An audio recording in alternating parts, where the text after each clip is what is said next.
ത്രിയേക ദൈവത്തിന് സ്തുതി.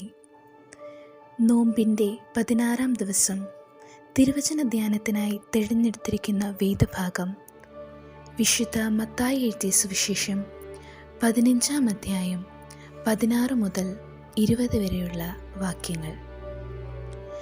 ക്രിസ്തുവിനെയും ക്രിസ്തീയ വിശ്വാസത്തെയും ക്രിസ്തീയ പ്രമാണങ്ങളെയും ജീവിതത്തിൽ കൂടി പ്രതിഫലിപ്പിക്കുക എന്നതാണ് ക്രിസ്തീയ സാക്ഷ്യം. ജീവിതശൈലിക്ക് പ്രാധാന്യം കൊടുക്കാതെ ജീവിതത്തിന് പ്രാധാന്യം നൽകി സാക്ഷ്യം നിർവഹിക്കുവാൻ ഈ വേദഭാഗം നമ്മെ പഠിപ്പിക്കുന്നു.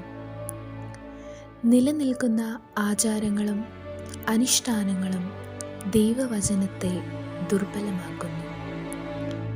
ആചാരങ്ങൾക്കും അനുഷ്ഠാനങ്ങൾക്കും അപ്പുറമായി മനുഷ്യനെ അശുദ്ധമാക്കുന്നതും ദൈവത്തിൽ നിന്ന് അകറ്റുന്നതും എന്തെന്ന് വളരെ വ്യക്തമായി ഈ വേദഭാഗത്തിലൂടെ യേശു വ്യക്തമാക്കുന്നു. പരീശന്മാരും ശാസ്ത്രിമാരും യേശുവിൻ്റെ അടുക്കൽ വന്ന് തന്നെയും തൻ്റെ ശിഷ്യന്മാരെയും കൊടുക്കുന്നതിന് വേണ്ടി ചോദ്യങ്ങൾ ചോദിക്കുകയാണ്. പൂർവന്മാരുടെ സമ്പ്രദായമനുസരിച്ച് കൈ കഴുകാതെ ഭക്ഷണം കഴിക്കുന്നത് ലംഘനമാണ് എന്ന ചോദ്യത്തിന് മനുഷ്യനെ അശുദ്ധമാക്കുന്നത് പുറമേയുള്ളതല്ല, മറിച്ച് മനുഷ്യഹൃദയത്തിൽ നിന്ന് ഉത്ഭവിക്കുന്നതാണ് എന്ന് പഠിപ്പിക്കുന്നു. 2 ചിന്തകൾ ഈ വേദഭാഗത്തു നിന്നും പങ്കുവയ്ക്കുന്നു. ഒന്നാമതായി, കപടഭക്തിയല്ല, മറിച്ച് ദൈവത്തിൻ്റെ ഇച്ഛയാണ് പ്രധാനം. അധരം കൊണ്ട് ദൈവത്തെ ബഹുമാനിക്കുകയും ക്രിസ്തുവിൽ നിന്ന് അന്യപ്പെട്ട് ജീവിതം നയിക്കുകയും ചെയ്യുന്ന ഒരു കൂട്ടരാണ് കപടഭക്തിക്കാർ.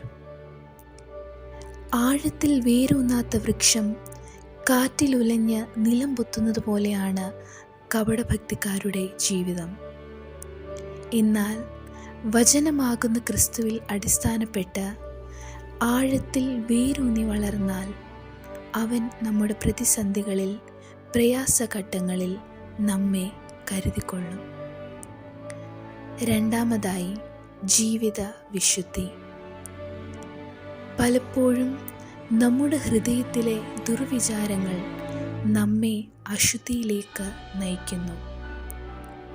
പാപമൊഴികെ എല്ലാറ്റിലും മനുഷ്യനായി വിളങ്ങിയ യേശു പറഞ്ഞു, ഞാൻ വിശുദ്ധനാകിയാൽ നിങ്ങളും വിശുദ്ധരാകുവീൻ. സ്വർഗോന്നതി വെടിഞ്ഞ് താഴെ ഭൂമിയിലേക്ക് ഇറങ്ങി എൻ്റെയും നിങ്ങളുടെയും പാപത്തിന് യാഗമായി തീർന്ന യേശു തമ്പുരാൻ്റെ കരങ്ങളിൽ നമ്മെ ഏൽപ്പിച്ചു കൊടുക്കാം.